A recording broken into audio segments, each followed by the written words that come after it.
Hey guys, it's Mike. I want to talk about 10 horror movies that made my top 10 list. I thought I watched a lot more movies than I did because some of them weren't new this year. So I had to kind of narrow some of the stuff down that I watched. But some of it was a couple movies that I saw on Shudder that were okay. I mean, I enjoyed them for what they were worth. They probably would not interest everybody, but I had to come up with some movies that were new. A lot of the ones that I've watched, even on streaming, were not 2021. So I'm going to start at number 10. This was a movie on Shudder. It's called 32 Emanuela Malasana Street. It is, I don't know if that's how you say it, Malasana, whatever. Um, but basically, it's set in Madrid, and this family were like in a village and they want to get out of the village, so they move into the city and they rent this apartment, but unfortunately there are things that live in the apartment. So it's kind of a, I don't know, haunted apartment, possessed apartment kind of movie. Interesting. It was interesting. I enjoyed it. I think I enjoyed the scenery more than I enjoyed the movie, but it was still one that I'll probably watch again. Another goofy shark movie on Shudder. It's not as cheesy as the vibrating sharks or the Ouija sharks or shark. I don't know what's going to be next. Shark in a closet. I don't know. But this was just called Great White. It was on Shudder. It's just I like shark movies. Normally, I can't get into these really awful cheesy shark movies that are out right now, but this one was okay. Kind of on the lines of Freshwater. If you've ever seen that shark movie, it was okay. A movie that really surprised me because I particularly don't care for these movies in general. I mean, they were, the first one was interesting, and then they just kind of got monotonous. The Forever Purge. I actually kind of like the storyline on this one. And I love Josh Lucas, even though he kind of plays a racist in the movie. But it was pretty unique. As far as the storylines go, the I've seen the first one. I just don't necessarily like the concept of the purge. Well, I kind of do nowadays. I wish we could just purge a whole lot of people, but yeah, I actually kind of like that. The Forever Purge. I actually own it, which I don't own any of them. So the next one I talked about in my top 10 list. This was an honorable mention, but because I'm only doing horror movies in this one, it actually made the top 10. And that is Quiet Place 2. Once again, I liked it. I didn't love it. I didn't hate it. It just wasn't, I don't know. I don't know how to say it. It just wasn't that interesting to me anymore. I think they probably could have just done the first one and been done with it.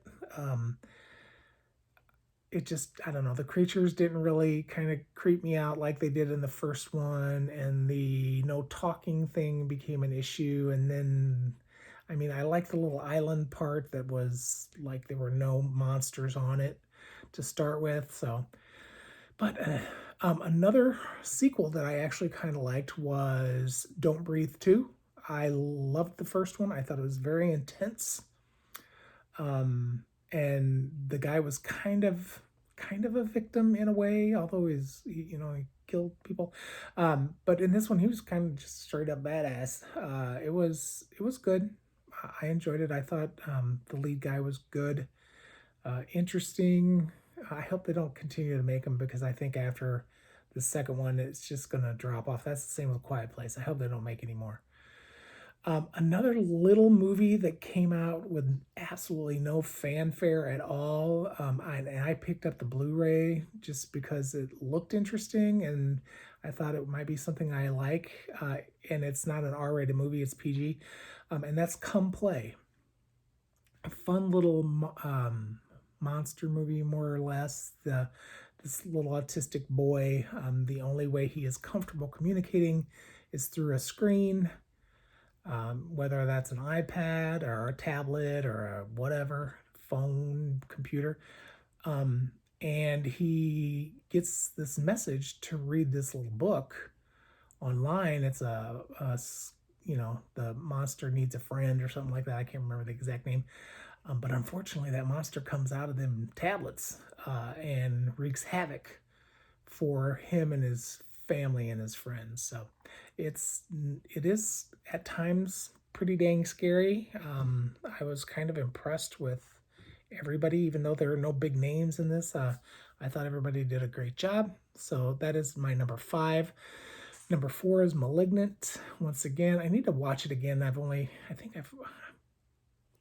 Pretty sure I've only watched it. I may have watched it twice.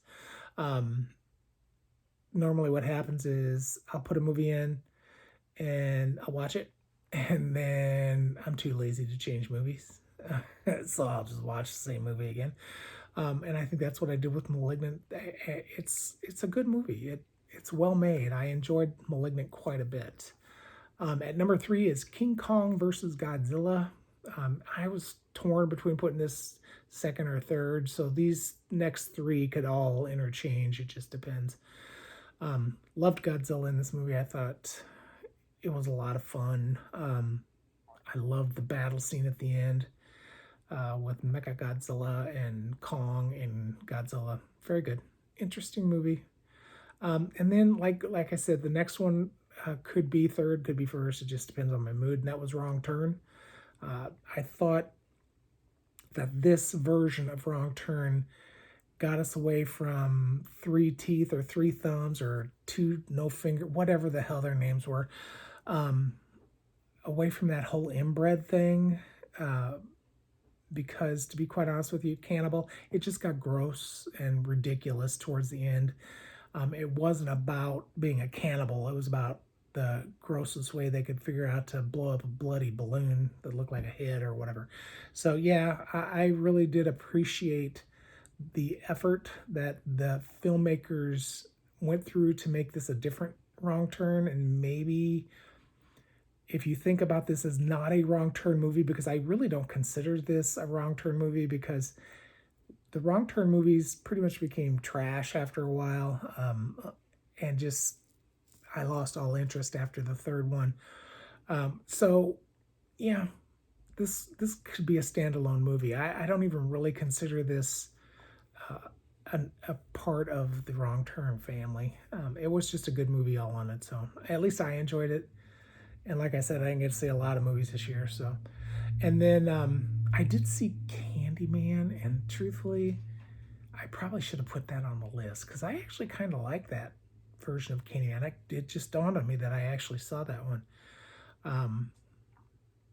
Yeah, oh well, we'll just call that number 2.5. And then Halloween Kills was my favorite horror movie of the year. Once again, not a great movie. I was very disappointed the first time I saw it. Not so much in the whole movie, just in aspects of the movie. They kind of lost me when they just did away with some of the, the OGs, the characters from the first movie. It was kind of disappointing for me to see them kill off the nurse. I can't think of her name.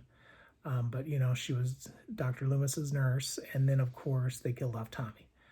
And then they killed off Laurie's daughter, which just kind of ended it for me for the movie after seeing it that time. I have watched it a couple times since. I will own it. But yeah, not the best Halloween movie, but it was a bridge movie. So we have to keep that in mind, that just because it wasn't centered around Laurie Strode because she was in the hospital, that this was a building movie. They're trying to wrap up all those Halloween ends. So, all right, guys, that is it for my top 10 horror movies of 2021. Thanks. Please give me a like. Be safe. Take care of yourself.